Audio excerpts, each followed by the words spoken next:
तो अल्लाह ताला ने इतना बड़ा एहसान किया कि अकीमिस सलाता के सूरज जब तब्दील होगा ना तो अल्लाह की इबादत करनी है।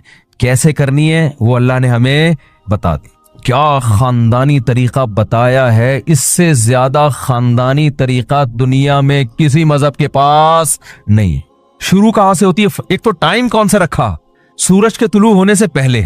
बदमाश आदमी उठ ही नहीं सकता उस टाइम पे है। फजर से पहले उठना किसका काम है? शरीफों का काम है ना। लोग कहते हैं ना अर्ली इन द मॉर्निंग उठ जाता है, इसका मतलब बंदा शरीफ है। बंदा क्या है? और ये 12 बजे सो के उठता है, एकदम इमेज क्या दुनिया के सामने जाता है, ये आदमी ठीक बोलो ना नहीं है। तो सबसे पहला जो टाइम रखा है ना नमाज का, वो बड़ा खानदानी, वो टाइम दुनिया में किसी के पास है ही नहीं। वो टाइम किसी को गिफ्ट ही नहीं, इबादत के लिए हिबा ही नहीं हुआ।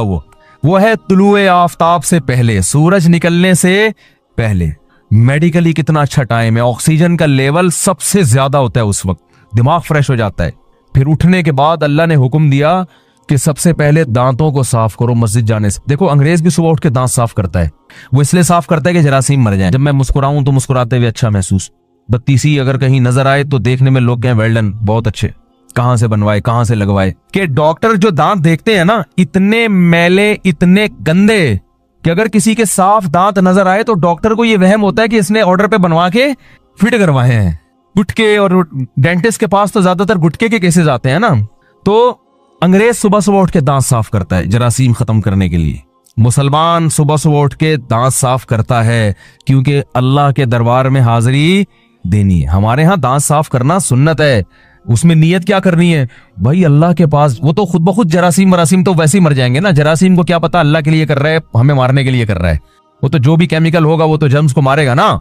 लेकिन हम नियत क्या करते हैं कि अल्लाह हम तेरे दरबार में हाजिरी देने के लिए जा रहे हैं। तो अल्लाह ने कहा कि मैले कुचैले दांतों के साथ मत आना, खुदा का दरबार है भाई, दांतों को साफ करो। तभी नबी सल्लल्लाहु अलैहि वसल्लम सिरहाने पे मिसवाक रख के सोते थे। सुबह उठते ही नबी ने जो सबसे पहला काम करना है, उठने की दुआ पढ़ने के बाद दांतों की सफाई। किसके लिए? नमाज के लिए। उसके बाद हाथों को धोना है। ये अल्लाह का एक चीज, अल्लाह का हुक्म है ना, फ़ग़सिलू वुजूहकुम व अयदियकुम इलल मराफ़िक़। ईमान वालों जब नमाज का इरादा करो तो पहले अपने चेहरों को, हदीस में कुल्ली करने का भी हुक्म है, 3 दफा नाक में पानी डाल के 3 दफा सफाई की है। नाक की सफाई हो रही है, किसके पास हाजिर हो रहे हैं? ये इबादत का तरीका किसी दुनिया में किसी के पास है? और ये इंसान का बनाया हुआ हो ही नहीं सकता, क्योंकि इंसान के बनाए हुए जो हमने देखे हैं ना, उनमें ये हुस्न जमाल नहीं है। और मोहम्मद सल्लल्लाहु अलैहि वसल्लम जो ना किसी यूनिवर्सिटी में पढ़े ना स्कूल में पढ़े, वो कैसे इतना अच्छा तरीका निकाल सकते हैं भाई? और ऐसे अरबों को बयान कर रहे हैं जिनके यहाँ सबसे महंगी चीज पानी था। अरब में पानी बहुत कम था, उन्हें दिन में 15 दफा मुंह धोने का हुक्म दिया जा रहा है। दिन में 15 दफा नाक साफ करने का पानी के जरिए हुक्म दिया जा रहा है। दिन में 15 दफा उनको कुल्ली कराई जा रही है। दिन में 15 दफा बाजू धोने का हुक्म दिया जा रहा है। दिन में 15 दफा पांव धोने का हुक्म दिया जा रहा है। तो ऐसे कौम को जिनके पास पानी की बे इंतहा किल्लत है, तो ये खुद उलूम नबूवत जो है ना, ये खुद दलील नबूवत है। नबी की तालीमात खुद इस बात की अलामत है। कोई गौर करेगा तो ये सच्चे पैगंबर की अलामत है। ये किसी इंसान की गढ़ी हुई चीजें नहीं हो सकती। तो कैसे सुबह सुबह दांत साफ किए, कुल्ली की, गरारे किए, नाक में 3 दफा अच्छी तरह से पानी डाला, फिर 3 दफा अच्छी तरह से चेहरे को धोया, और वहमी ने 36 दफा धोया। अगर वहमियों को भी आप शामिल कर लें तो फिर तो सफाई ही सफाई है। फिर जनाब बाजू धोए, फिर सर का मसा। सर को धोने का हुक्म क्यों नहीं दिया?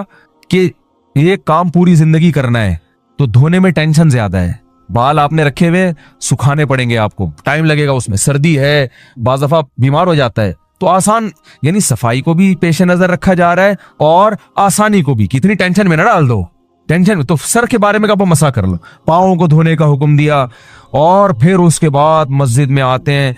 इबादत का तरीका कितना खूबसूरत बताया है कि एक शख्स इमाम बनेगा और बाकी सफ बस्ता होके उसके पीछे खड़े हो जाएंगे। आप सल्लल्लाहु अलैहि वसल्लम जब मस्जिद में आते तो सहाबा को देख के फरमाते हैं, अला तसुफ़ूना कमा तसुफ़ुल मलाइका, तुम ऐसे सफ़े क्यों नहीं बनाते जैसे फरिश्ते सफ़े बनाते। अल्लाह को डिसिप्लिन इतना पसंद है कि फरिश्ते भी जब अल्लाह की इबादत करते हैं, अल्लाह कहते हैं लाइन में लग के करो।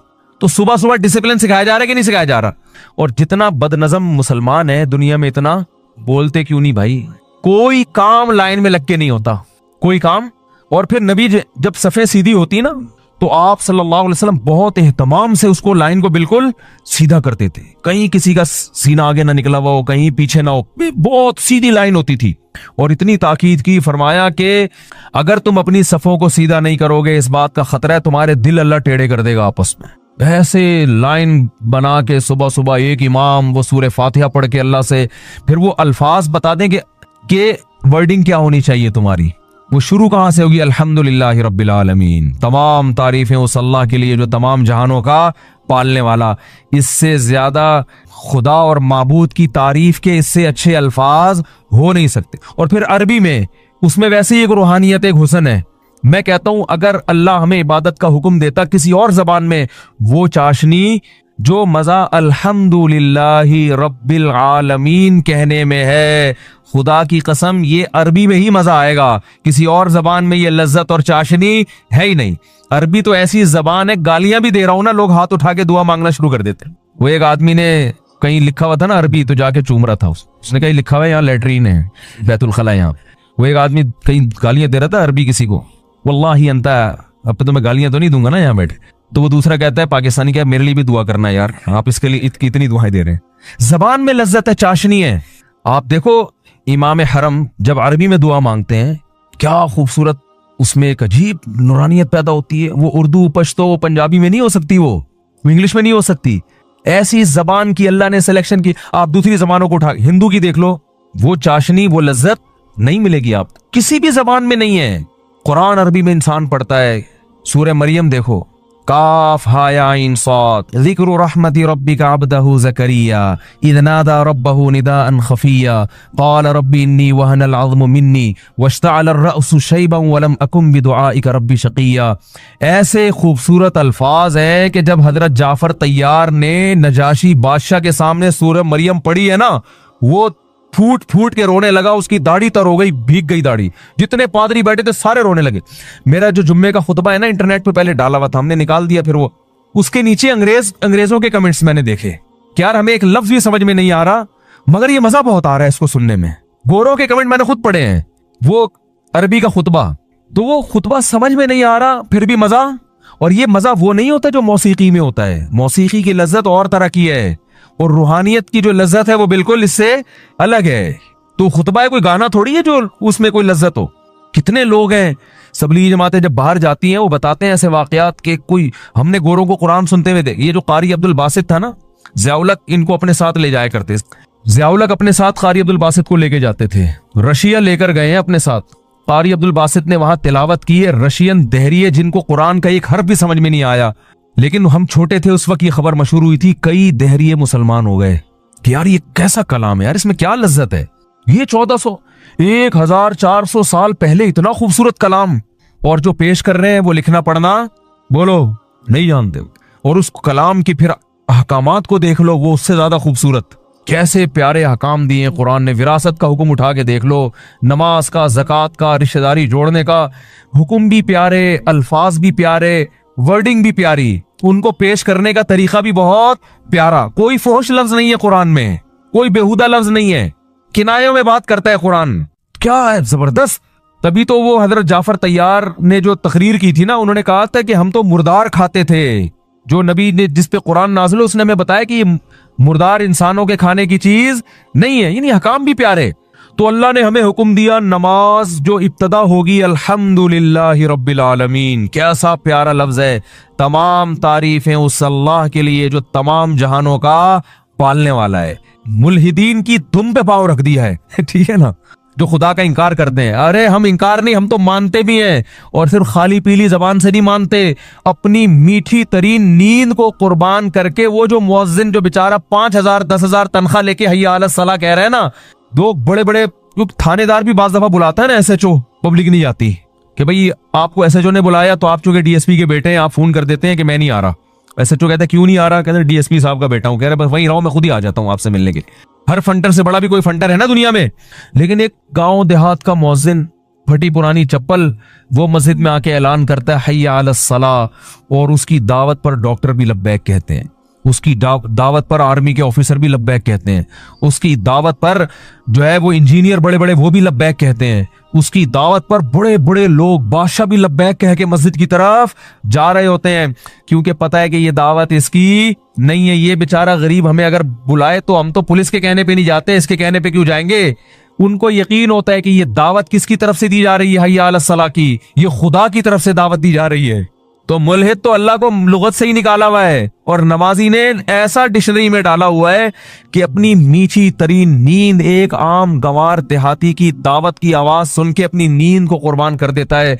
और फिर सर्दियों में वुजू करना कितनी टेंशन का काम है, गुस्ल फर्ज हो जाए तो गुस्ल करना पड़ता है, और वो सारी तैयारी करके प्रॉपर तरीके से। देखो ऑफिस जाना आसान है, आप कपड़े पहनो, ऊपर से इस्त्री करो, अंदर से कोई थोड़ी झांक के देखेगा बॉस के अंदर से बगलें साफ है भी कि नहीं है भाई, अंदर से थोड़ी कोई चेक करता है। लिहाजा ऑफिस तैयार होके जाना, शादी में दूल्हा बन के जाना भी बहुत आसान है। डिटॉल से अपना मुंह यूं यूं यूं करो, तेजाब थोड़ा सा छिड़को, बिल्कुल जरासीम साफ और यूं चढ़ाओ, पहुंच जाओ, लोग देखेंगे माशाल्लाह दूल्हा बड़ा चमक रहा है।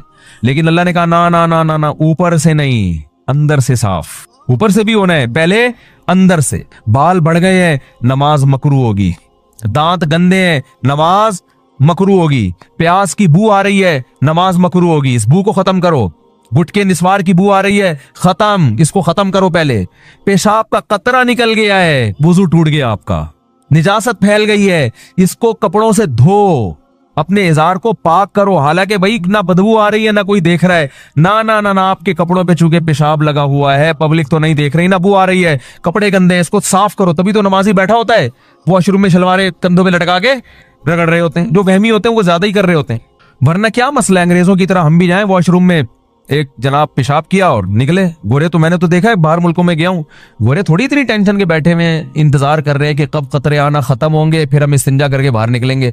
गोरा क्या करता है, जाया खड़े खड़े उसने पेशाब किया, छींटे पड़ोसियों पे पड़ रही, वैसे इतने साफ नीट क्लीन गोरे जो है ना, वैसे आप देखो ऐसे हर चीज। वो उन्होंने तो बाकायदा उनके यहाँ तो वो होते हैं जरासीम मारने वाले केमिकल होते हैं, उससे वो हाथ साफ करके फिर खाते हैं। एक तरफ इतनी सफाई है, लेकिन जब वॉशरूम जाएंगे, 6-6 महीने हो गए पानी का इस्तेमाल किसी किस्म के वॉशरूम में नहीं हो रहा।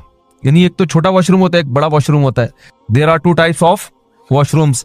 मैं समझता था छोटे वॉशरूम में नहीं इस्तेमाल होता, पता चला जब बड़े वॉशरूम में भी पानी का इस्तेमाल नहीं, वो भी टिश्यू से चल रहा है हिसाब किताब।